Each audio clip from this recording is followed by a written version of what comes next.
académicos de la Universidad de... Momento.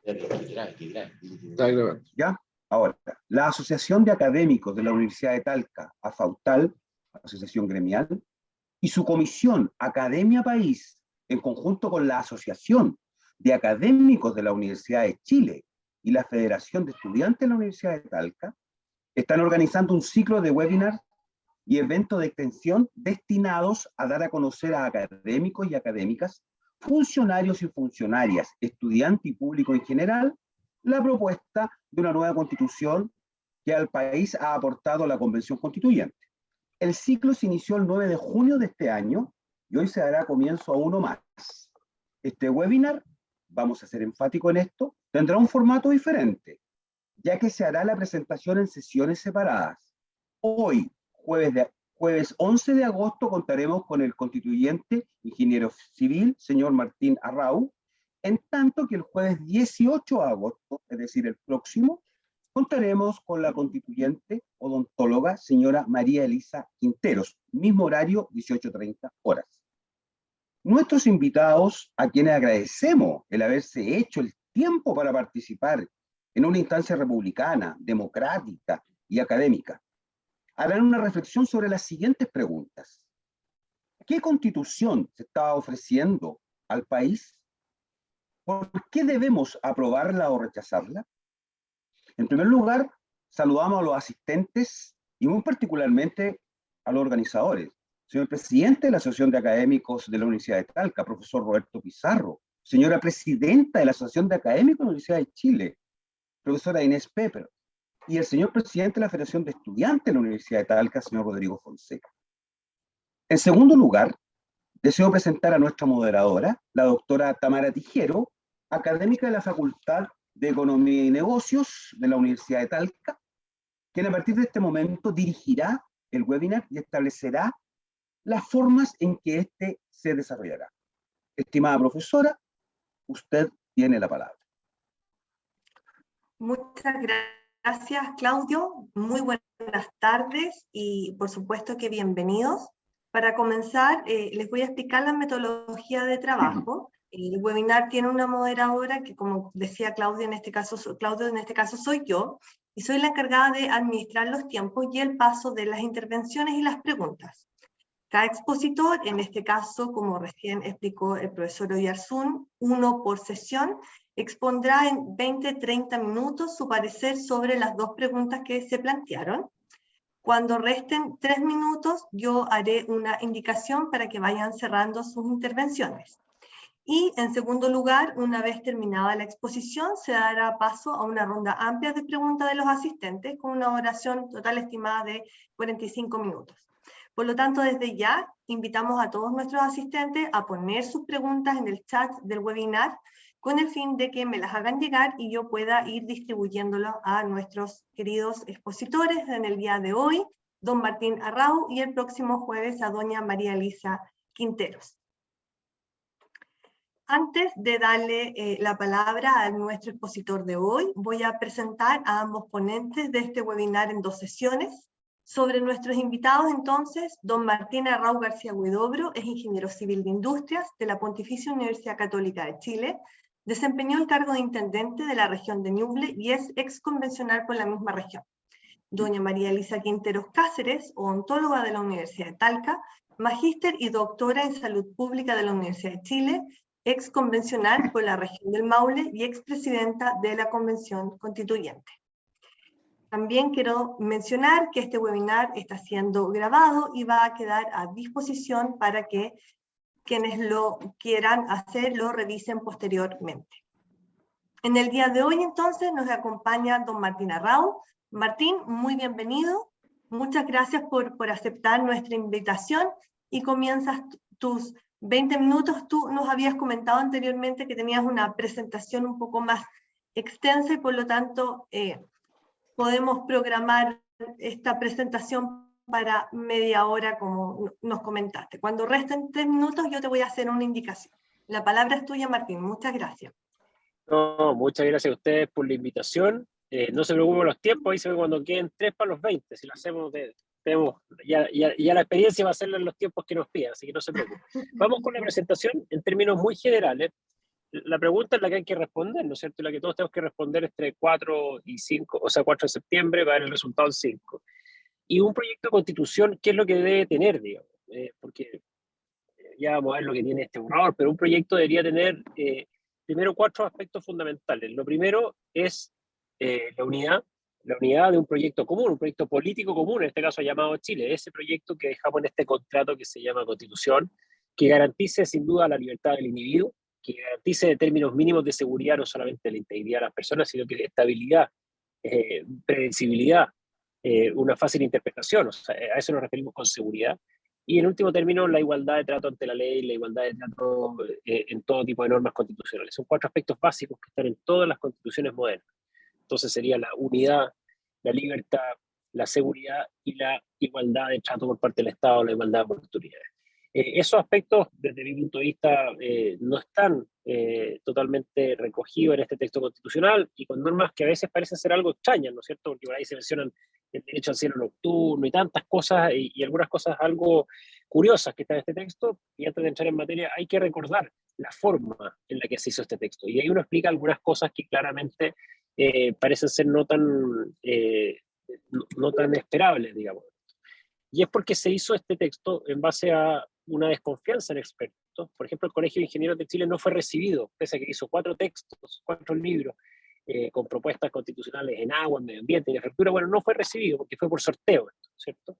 Un espíritu refundacional, donde evidentemente lo que opinaba un experto, la historia de Chile, la tradición, da un poco lo mismo, porque esto se decía, uno decía, oiga, tal experto, no, es que ellos responden a la oligarquía, al establishment chileno, en fin. Pero bueno, esa desconfianza en expertos nos pasó un poco la cuenta. Hay una informalidad abundante en este proceso y eso explica algunas carencias que tiene este texto constitucional. Vamos a ver algunas 4 o 5 puntos que quiero tocar rápidamente, que desde mi punto de vista hacen que este texto no sea precisamente una buena propuesta constitucional. El primer tema, Diego, si me ayudas con la presentación, yeah, es en cuanto a los derechos fundamentales. Hay muchos derechos fundamentales reconocidos en los textos constitucionales, aquí me quiero referir solamente a 2. El primero es el derecho a la vida, digamos. El primer derecho fundamental, si no, no podemos ejercer ningún otro. Acá se propone la interrupción del embarazo en este texto constitucional sin mayor restricción, digamos. De hecho sin ninguna restricción, de manera libre. Libre de interferencia por parte de personas o instituciones. Y por tanto, ese artículo 61 lo que propone acá es eliminar la prisión de conciencia, y también se dificulta que el día de mañana una ley pueda restringirlo, porque se garantiza libre de violencia e interferencia por parte de instituciones, como podría ser el Parlamento. Esto además, en consideración que se le dan derechos a la naturaleza y a los pueblos indígenas en el artículo 18, por tanto la persona humana se empieza a desdibujar un poco del centro de atención, porque en la mayoría de las constituciones modernas la persona humana está en el centro de atención de las constituciones. Acá se establecen como sujeto de derechos la persona humana, la naturaleza y los pueblos indígenas. Otro derecho fundamental clásico es la propiedad privada, que también sufre modificaciones. Se le agrega una nueva restricción a la propiedad fundamental, a la propiedad privada. ¿Cuál es? La función ecológica, de manera muy amplia, porque no se explicita qué se entiende por la función ecológica de la propiedad privada. Sí, en algunos artículos ya, junto con esto de los derechos de la naturaleza, se crean una nueva categoría de bienes naturales comunes con una serie de restricciones sobre la propiedad privada que tienen hoy día las personas sobre ciertos elementos. Y además se establece que cuando el Estado expropie, ya no va a expropiar al precio de mercado o al daño patrimonial causado, sino que hacer a este justo precio, del cual no se tiene claridad qué interpretación puede llegar a tener, y bueno, por eso salió el ministro de Hacienda y tantas otras personas diciendo que es necesario tener claridad de qué se entiende por justo precio para dar estabilidad a la economía, a la defensa de la propiedad privada, que es un elemento esencial de la libertad de las personas. Después, sobre los derechos sociales, recordemos que hay más de 100 derechos en este texto constitucional, de derechos que no son tan relevantes como podría ser el derecho a la actividad corporal, al ocio, a la lectura, para estar en una constitución, digo yo, está bien que todos podamos leer y hacer actividad corporal, digamos, pero son temas que típicamente no están en el texto constitucional. Por ejemplo, los temas importantes en cuanto a salud, hay un cambio importante respecto a lo que tenemos hoy día, ¿no es cierto? Que la provisión de este servicio va a ser netamente pública, ¿ya? ¿Por qué? Porque efectivamente se va a financiar mediante las cotizaciones de todos los trabajadores. Así ya no va a estar la posibilidad que mediante ese descuento del 7% se financie una ISAPRE, un seguro privado, no. Todo ese financiamiento, es decir, todos vamos a estar obligatoriamente en este sistema nacional de salud, y también queda en el aire si es que va a poder tener participación del sector privado. Dice que los prestadores privados podrán estar según lo que diga la ley, si no es claro. De hecho, hoy día se plantearon algunas reformas posteriores en caso de ganar la prueba y traía este tema porque esa ambigüedad da mucha incertidumbre a las personas. Respecto a las pensiones, algo similar, se propone un sistema estatal de pensiones y a los trabajadores se les descontaría el 10%, la cifra que sea el día de mañana, para un sistema nacional, solidario, universal de pensiones, a cambio de que cuando uno envejezca va a tener una pensión estatal, digamos, pero ya no está la capitalización individual, los ahorros previsionales ya no serían los futuros ahorros previsionales de los trabajadores. Y en cuanto a vivienda, queda alguna novedad. Chile hoy día hace viviendas públicas, o sea, sociales, mediante política pública y se la entregan en propiedad a las personas, y eso hay un cambio porque se rechazó el incorporar esa propiedad de las viviendas sociales y quedó simplemente el goce o la tenencia, que es ocupar una vivienda. Y por tanto es un cambio de paradigma hacia la vivienda social pública, como en Europa y Estados Unidos, pero en Chile estamos acostumbrados hacia la vivienda social con propiedad privada, que de hecho es otro de los puntos que se planteó hoy día por parte de la izquierda, que sería necesario mejorar si es que llega a ganar la prueba, ¿no es cierto? Después, en otros temas que parecen relevantes en todas estas charlas que hemos hecho, Diego, si me ayuda con la diapositiva, está esta justicia diferenciada o pluralismo jurídico, que es otro de los temas que hoy día también se reconoce que hay que arreglar de este texto, que es que se reconocen los sistemas jurídicos de los pueblos indígenas, pero en un plano de igualdad con el sistema nacional, sin ninguna limitación. Se nos rechazaron todos los artículos que nosotros propusimos, que era, oiga, esto es solo para cosas de policía local, solo si las personas quieren, solo si la cosa ocurre en el territorio indígena. Eso se rechazó. Por tanto, como está el borrador constitucional hoy día, esto es de una amplitud total. La ley podría establecer que esto para temas penales, podría establecer que se le aplica a personas no indígenas. No se aclara qué pasa si una persona indígena tiene un problema con una persona indígena de otra etnia, qué justicia se aplica, cuál es su territorio en el que se aplica. Por tanto, quedó de una amplitud total y eso hay que arreglarlo, porque si no la incertidumbre es enorme. Esto puede afectar el empleo, la inversión. O sea, ¿quién va a invertir en una nación indígena si es que tienen leyes diferentes, hasta en propiedad intelectual, por decirlo de alguna manera? Y esta amplitud o esta ambigüedad o esta falta de certeza mata esta propuesta de pluralismo jurídico de manera total y llega al nivel que se dice que la función jurisdiccional la van a ejercer las autoridades de los pueblos indígenas, en el artículo 307. Además de reconocer este sistema indígena, que la verdad es que un sistema jurídico requiere de normas, requiere de jueces, y por lo que sabemos, por la evidencia que hay, los pueblos indígenas no tienen un sistema de normas escrito, no tienen jueces, sino que tienen ciertas tradiciones, pero para cosas muy particulares. Y es literal, de hecho, en el artículo 122 lo dice, cuando se trate de personas indígenas, se debe resolver con enfoque intercultural. Por tanto, se discrimina, ya las personas no son iguales ante la ley, para que fallar diferentes, si las personas son chilenas no indígenas o chilenas indígenas. Este es un punto medular de la desigualdad que se establece ante la ley. Pero esto va en un marco que es un marco paraguas de la plurilación, ¿no es cierto? Porque se habla de esta plurilación, pero no es como un mero reconocimiento, sino que esta plurilación tiene bajadas concretas mucho más agresivas que las que vemos en la Constitución de Bolivia o de Ecuador. De partida porque se reconoce que Chile ya no es una nación, sino que hay 11 naciones en el artículo 5, y dice cuáles son: Mapuche, Aymara, Lecantayay, Quechua, Chango, Diaguita, Secno, en fin, ahí están.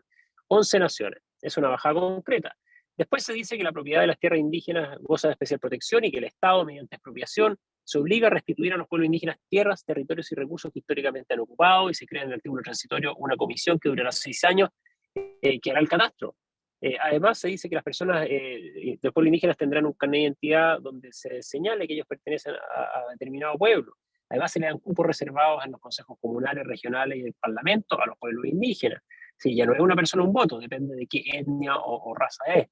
Después, el consentimiento indígena, el 191, que dice que los pueblos indígenas deben ser consultados y dar permiso o consentimiento previo, libre y formal, las materias que afecten sus derechos. Y aquí hay un debate constitucional enorme, si esto es solo para la Constitución o también para las leyes o para los proyectos de inversión, y se habla de toda una ambigüedad enorme. y después se crean estas autonomías territoriales indígenas dentro de las naciones indígenas, que son organismos con personalidad jurídica, con presupuesto, que van a ser organismos subnacionales de los territorios indígenas que no sabemos cuántos van a ser, pero se crea un mecanismo para crearlo. Es decir, la plurinación no es un mero reconocimiento, sino que hay naciones indígenas, justicia diferenciada, autonomías territoriales, restitución. Hay más de 60 artículos originales que se referían a estos temas de la plurinación o temas indígenas, que ustedes los pueden revisar en el borrador, aquí les pongo algunos, pero cuando hablemos de plurinación es un tema concreto. Después otro tema que es relevante cuando uno toca algunas cosas de este borrador, son los temas que tienen que ver con seguridad y defensa en dos aspectos. Uno, ciertos elementos colaterales, pero hoy día estamos en este debate constitucional, pero día a día entran cientos de personas a este país de manera ilegal. Estuvimos dando charlas en el norte, estuvimos en Colchane, en todos estos lugares, en Arica, en el Cerro Chuño, y lo vemos, cómo la migración está descontrolada hace tiempo en este país, y mientras discutimos esto, se crean 3 normas que son un incentivo a esta migración.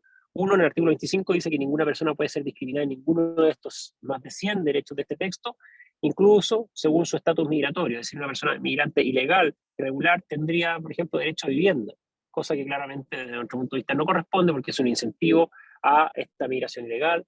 Después, el principio de la no devolución dice que ninguna persona que solicite asilo puede ser devuelta, solicite, no que se le otorgue el asilo, por lo tanto hay un problema de redacción. Entonces, claramente esto no ayuda al control migratorio, no hay ninguna norma en el texto que ayude al control migratorio.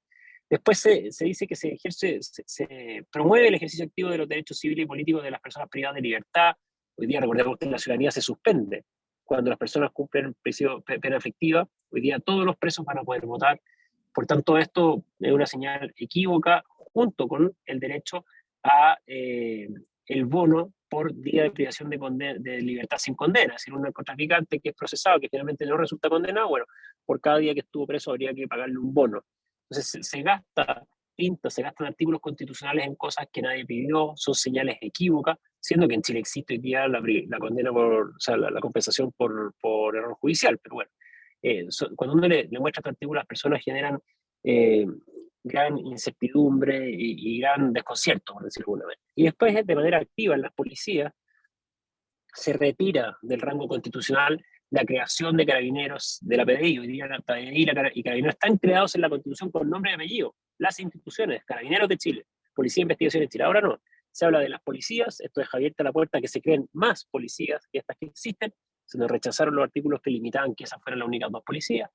Además que se dice que van a ser instituciones no militares, por tanto, Carabineros pierde su rango militarizado, pasa a ser una policía civil como es la PDI, y se dice que están destinadas a la seguridad pública, se le quita la función de orden público. Y con esto se va quitando piso a las actuaciones policiales al no estar creado en rango constitucional, al no ser militarizado se cambia el carácter de Carabineros, se refunde en la práctica y se le quita una función fundamental que es el orden público. Y respecto a las Fuerzas Armadas se le quita una función básica, que es la seguridad nacional. Hoy día las Fuerzas Armadas están dedicadas a la seguridad nacional, que quiere decir hacerse cargo de todos los factores que dan estabilidad, predecibilidad al desarrollo del país. Es decir, una guerra clásica, por supuesto, pero un ataque cibernético, una ola migratoria, todo este tipo de cosas también. Eso se quita y se destina solamente al resguardo de soberanía, independencia, integridad territorial, integraciones de carácter externo, según lo que diga la ONU.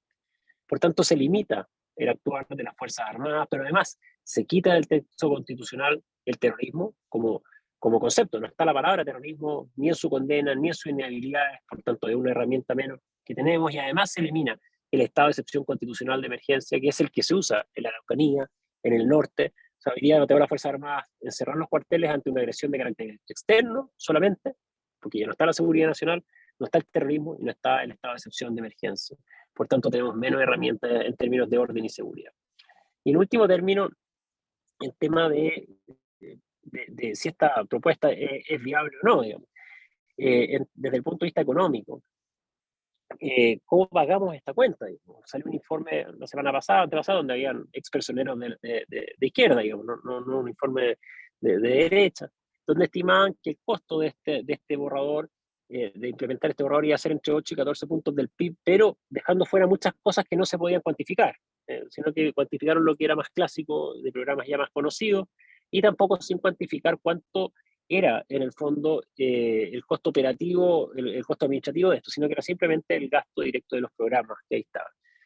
hay que considerar que se crean más de 100 organismos de rango constitucional que antes no estaban en la Constitución, algunos ya existían, otros son nuevos, algunos de ellos son comunales, por lo tanto son 340 al tiro, otros son por cuencas, por lo tanto son 101 al tiro, y si hacemos la suma son más de 1000.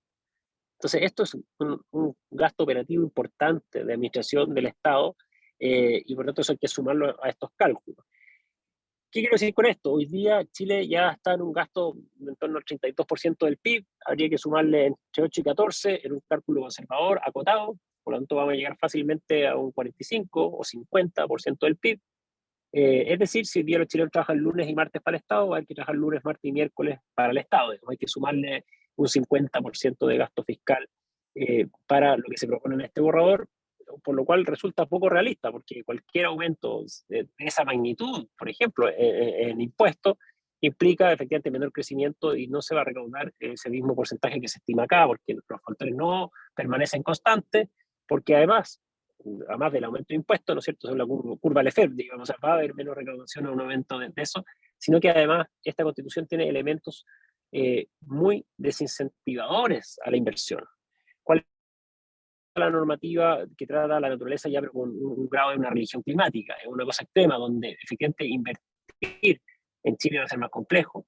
Todo lo que tiene que ver con las facultades que se dan a los pueblos indígenas en los territorios, que no se define la magnitud de esos territorios, podría ser Chile completo, donde efectivamente invertir va a ser más difícil, donde vamos a tener sistemas jurídicos diferentes, donde el Estado se le dan amplias facultades de intervenir en la economía, a los municipios hacer empresas públicas comunales, a las regiones, a los gobiernos regionales, empresas públicas regionales, se declara el Estado como un agente económico, ahí están los artículos, en fin, pero además hay normas sindicales bien complejas, donde se les faculta y se les da el derecho a los trabajadores a participar en las decisiones de la empresa, se autoriza la negociación ramal, sindical y territorial. Por tanto, efectivamente, cuando tenemos sindicatos con ese nivel de poder, se crea una nueva casta de operadores políticos. Las pymes sufren porque vamos a exigir que empresas pequeñas que están partiendo tengan el mismo estándar laboral, por ejemplo, que empresas grandes y consolidadas. Los países que tienen este tipo de normas, por lo general, tienen un detrimento en el funcionamiento de las pymes, digamos, porque les cuesta mucho competir en un mercado con ese equiparamiento de normas. Y por otro lado, se establece una garantía constitucional a la huelga, la cual no puede ser restringida ni limitada en sus causales. Por tanto, hoy día se abre la causal de una huelga en una empresa a no tener ninguna limitación. O sea, una empresa podría irse a una huelga a los trabajadores por, no sé, el cambio climático, por decirlo de alguna manera. Por tanto, deberíamos esperar menos inversión, menos crecimiento económico y un aumento de expectativa de gasto fiscal excesivo. Por tanto, aquí es bien difícil saber si esto es viable o no, pero claramente en el corto plazo no es viable y en el largo plazo habría que ver. Entonces, para ir terminando, la pregunta desde mi punto de vista, los últimos 40 años de Chile... ¿Sí? Perdón, Martín, y justo los 3 minutos que te restan. Sí, impecable. Sí. ¿Qué? Hay un micrófono abierto. Ese no soy yo. Entonces, ahí sí. Entonces, los últimos 30, 40 años de Chile, en el último tiempo, desde el punto de vista del activismo político, se nos ha hecho creer que ha sido un desastre Chile, ¿no es cierto? Entonces, oiga, Chile, ¿realmente estamos tan mal, digamos? Realmente las cifras de Chile, bueno, no le van a medir las cifras, como caímos en pobreza de 40 a 7%, como el acceso a educación superior aumentó por 8 en el quintil más bajo, como en el campo veíamos casas que tenían piso tierra y el baño afuera y no tenían luz eléctrica. Hoy día en el mundo rural la realidad es otra, desde el punto de vista de acceso a educación, desde el punto de habitabilidad, en fin. Entonces Chile realmente ha tenido un buen pasar en estos últimos 30, 40 años, en cifras promedio, incluso cifras de desigualdad, Gini, que tanto le gusta a mucha gente, ha ido mejorando. Entonces, efectivamente, Chile ha tenido un buen momento, y de hecho es un ejemplo, y el punto de comparación más práctico es que tenemos mucha migración hacia Chile y los chilenos no arrancan de Chile, digamos. Entonces, lo que propone este texto de transformarnos en una plurinación, en debilitar la propiedad privada, en tener múltiples sistemas de justicia, todo esto, es más parecido a una refundación. Entonces, es necesario refundar Chile, además con muchos conceptos ambiguos en este texto, más bien un salto a la piscina, y no sabemos cuánta agua tendrá esta piscina, o más bien tenemos que hacer cambios, que yo sí creo que hay que hacer cambios constitucionales, legales y el sistema político, en fin. Y esa es la gran pregunta que hay que responder este plebiscito. Entonces, si ustedes me dicen, hay que cambiar el texto constitucional por el actual borrador, por ningún motivo, porque es muy malo el actual borrador. ¿el actual texto constitucional vigente en Chile es perfecto? No. ¿Hay que hacer cambios? Yo creo que sí. Y creo que los políticos en términos generales han entendido el mensaje en el último tiempo, y de hecho se aprobó, entiendo que ayer, hoy día no me he perdido el tiempo, digamos, una rebaja del quórum en el Parlamento, ya se va a publicar, que se bajó de 2/3 a 4/7 para facilitar reformas. De muchos sectores políticos hay acuerdo en hacer algunos cambios, que todo eso habrá que verlo después del 5 de septiembre, viendo lo que pase en el plebiscito, ¿cierto? Eso sería un resumen hiper express de los 400 y tantos artículos de este texto.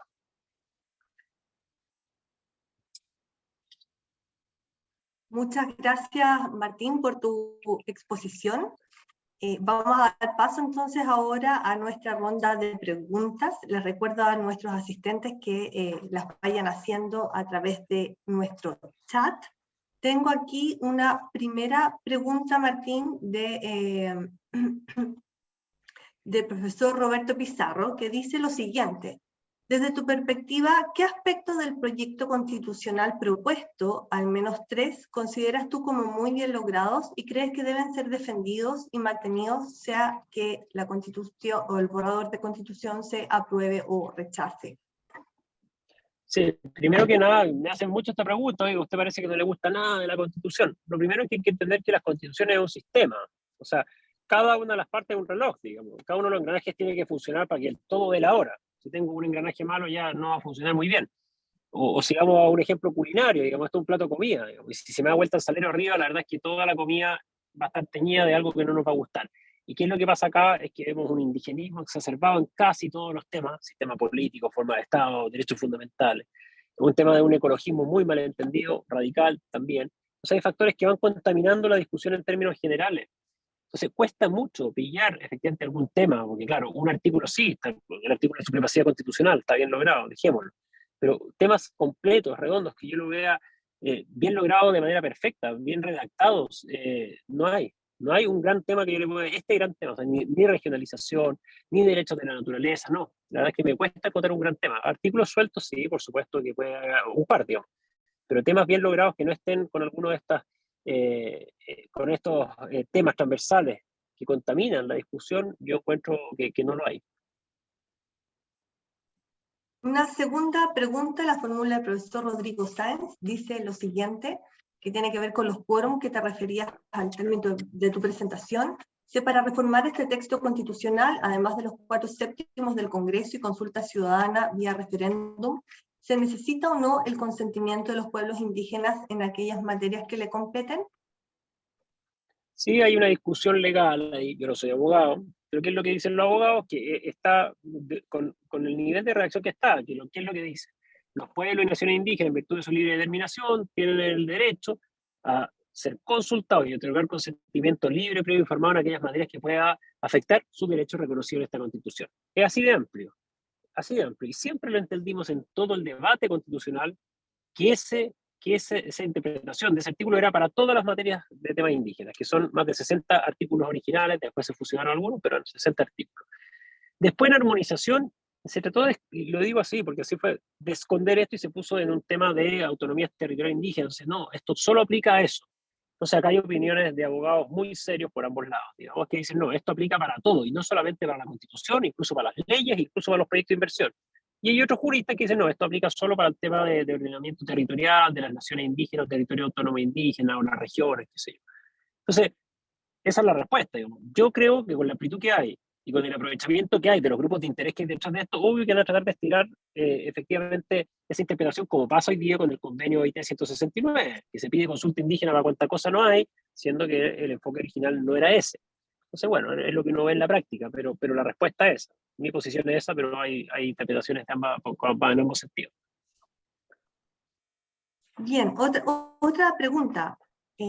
Partiste tu presentación haciendo referencia a cómo había sido la antesala, ¿cierto?, a este proceso de borrador constitucional. Y yo te quisiera preguntar cómo fue el proceso de participación dentro de la Asamblea Constituyente. Tal vez si nos puedes contar un poco de cómo se recogían las distintas ideas de lo convencional y cómo fueron tomados en cuenta las distintas consultas ciudadanas que se hicieron durante el proceso. Sí, fue muy frustrante, A ver, porque hubo varias maneras de participar en esto. Nosotros como constituyentes, yo de la minoría, no fuimos oídos, porque de hecho, bueno, efectivamente un sector compuesto por muchos pequeños sectores logró 2/3, ¿no es cierto? Desde personas más moderadas hasta personas más extremistas o de gente que no venía del mundo político, bueno, lograron sus 2/3 y por tanto legítimamente dijeron, mire, con el sector de la derecha, centro derecha, como le queramos llamar, o derecha más extrema, como quieran llamarle, no conversamos. Entonces nosotros presentamos, de hecho yo fui el constituyente que presentó más indicaciones y más propuestas. Ninguna se aprobó, ninguna. ¿Ya? Entonces al pasar de los días, ya cuando llevamos 2 o 3 meses, uno se da cuenta que era inoficioso esto. O sea que para defender una indicación, por ejemplo, o un artículo, o un articulado completo, uno tenía 2 minutos. Entonces uno imagina, estamos hablando de un principio constitucional, 2 minutos, si es que es ridículo. Entonces ese fue el debate intelectual. Muchas veces se votaron cientos de artículos sin posibilidad de hablar siquiera. Entonces, ese fue el debate intelectual que hubo dentro de esto, que fue ausente. En mi misma comisión estaba, por ejemplo, el profesor Esquella, que no es de mi sector político, ciertamente, pero pregúntenle a él. O sea, me acuerdo días completos que me decía, oiga, viejito, yo no sé qué hago acá. Él me decía literalmente eso. Porque efectivamente es la frustración que sentíamos del poco debate, pese a que estábamos en veredas muy diferentes. Pero es que no hubo un debate intelectual en esto, sino que hubo una pasada de máquina que un sector hizo legítimamente, porque con las reglas democráticas que se dieron, lograron tener la mayoría suficiente y no necesitaron cruzar la vereda a hablar con nadie más. Desde el punto de vista de las iniciativas populares de norma, se rechazaron prácticamente todas, digamos, todas, sin importar las firmas que tuvieron.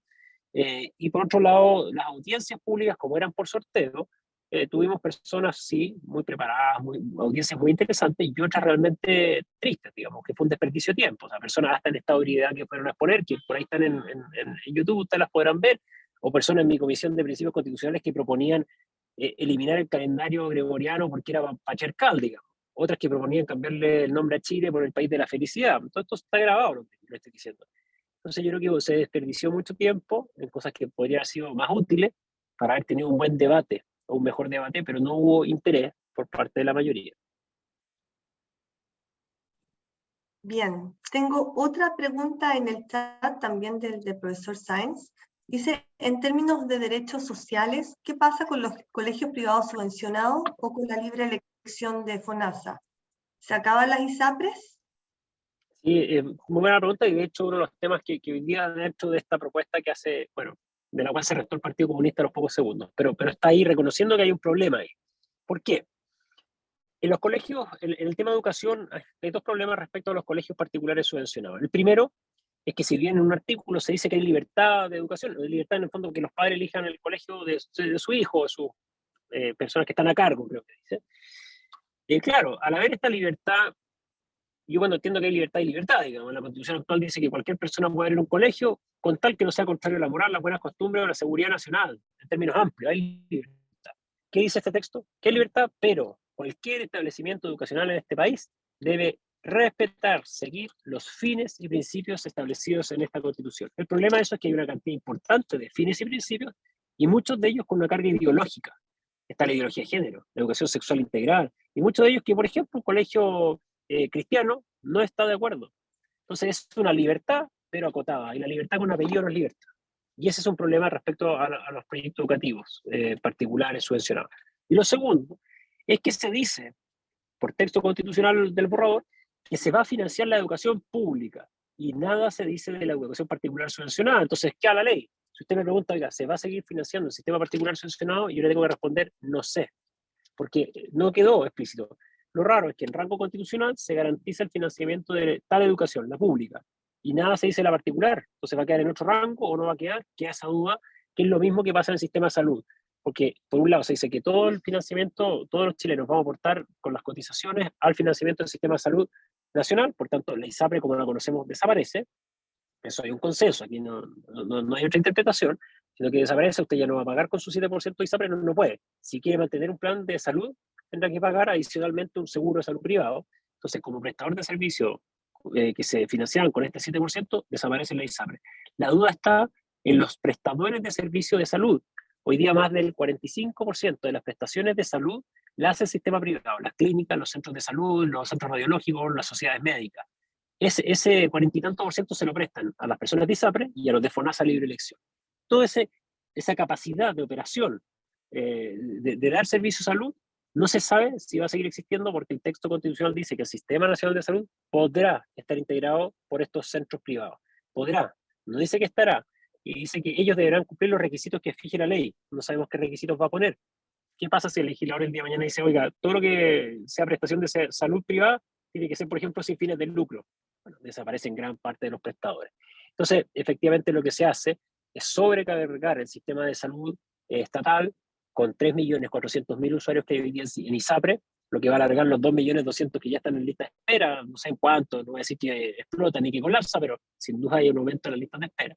Y en segundo lugar, está la incertidumbre si va a seguir existiendo el sistema el sistema de salud privado en el sentido de los prestadores, que hoy día trabajan con el sistema estatal porque fue una sola dirección y también a través del AUGE y el GES que les contratan cirugías para resolver listas de espera.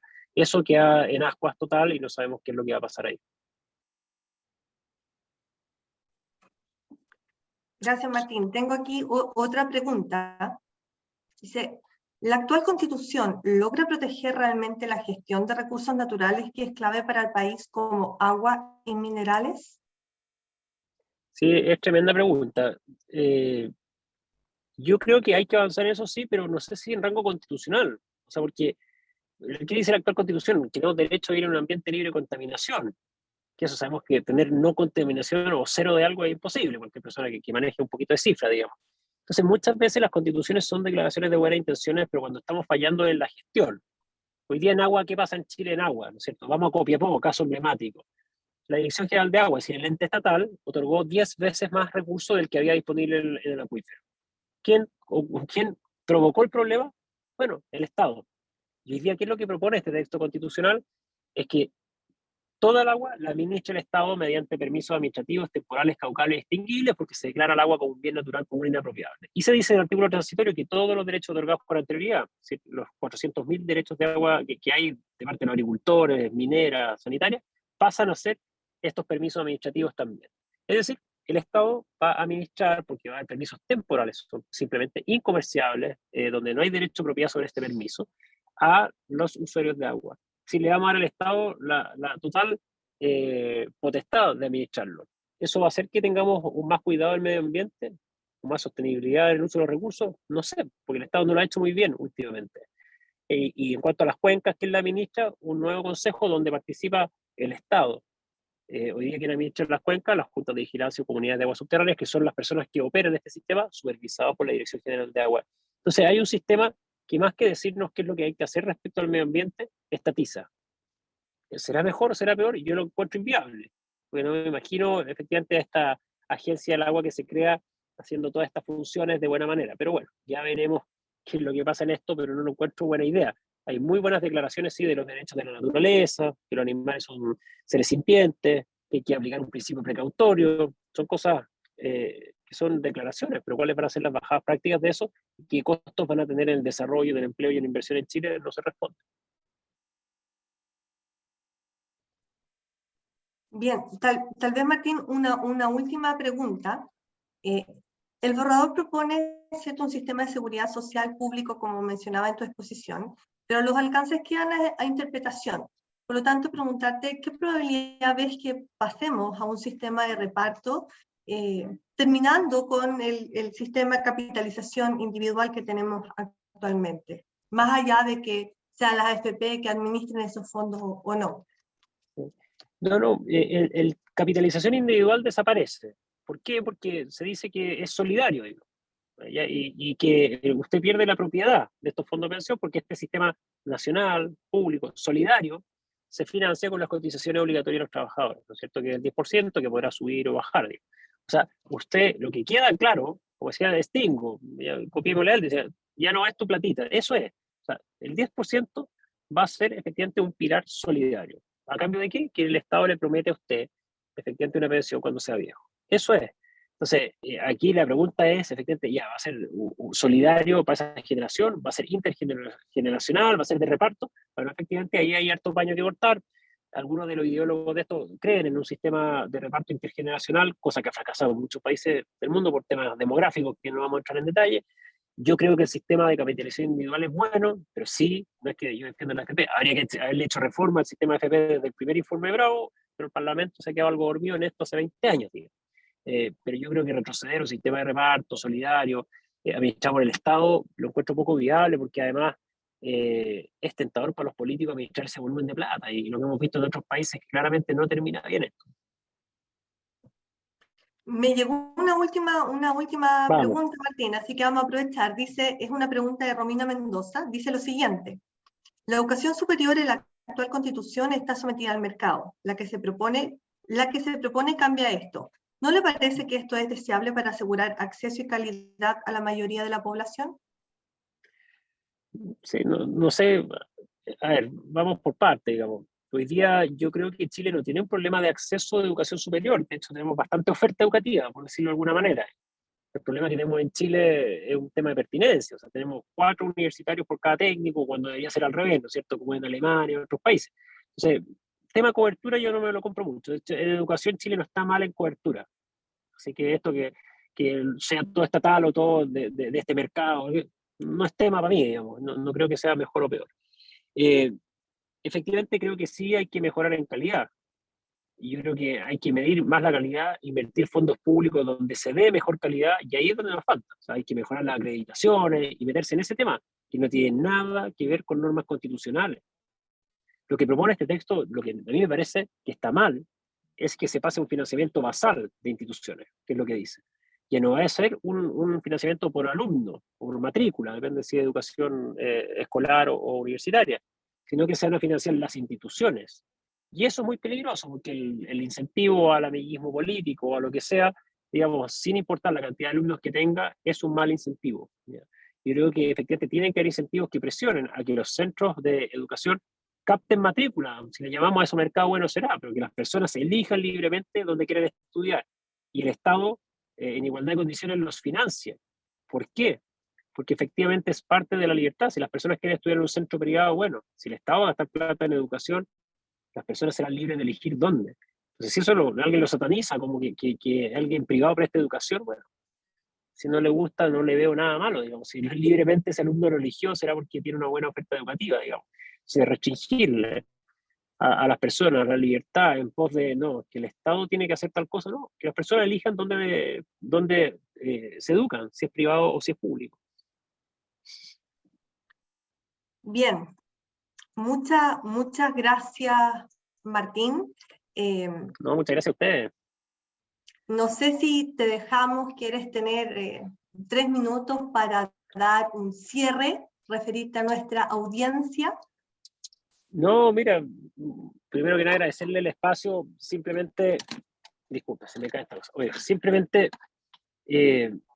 darse cuenta que acá hay discusiones bastante técnicas, no abordadas en el borrador constitucional. Muchas de ellas típicamente no son de normas que son de un rango constitucional, pero la Constitución entró en esas materias, digamos, y tenemos que aquí entrar, oiga, si va a existir la ISAPRE o no. Recordemos que muchas de las constituciones de los países más exitosos ni siquiera tienen los derechos sociales en sus constituciones, digamos, pero aquí pusimos esos derechos sociales y entramos en el detalle casi normando eso. Entonces, está ese tema más técnico, pero acá hay un tema de fondo. Y si leen el borrador constitucional, estos 4 ejes que yo les decía al principio, de unidad en la nación, en este proyecto colectivo, desaparece porque tenemos varias naciones, tenemos un proyecto identitario, ¿no es cierto?, según nuestra raza, etnia, sexo, género. Bueno, tenemos diferentes derechos, por lo tanto esta igualdad ante la ley, esta igualdad de trato del Estado también se cae. Tenemos un proyecto que nos diferencia según nuestro origen y no nos da igualdad, que nos quita libertad. ¿Por qué? Porque un Estado que crece, pero además ciertos derechos fundamentales como la vida, la propiedad privada y muchos otros se desvanecen o se desdibujan o pierden potencia. Por tanto, hay un debilitamiento de esa libertad. Y por último, la seguridad, que es fundamental. Tanto la seguridad de defensa, de orden público, de seguridad física, pierde herramientas, pero también la seguridad en cuanto a la certeza jurídica de la interpretación.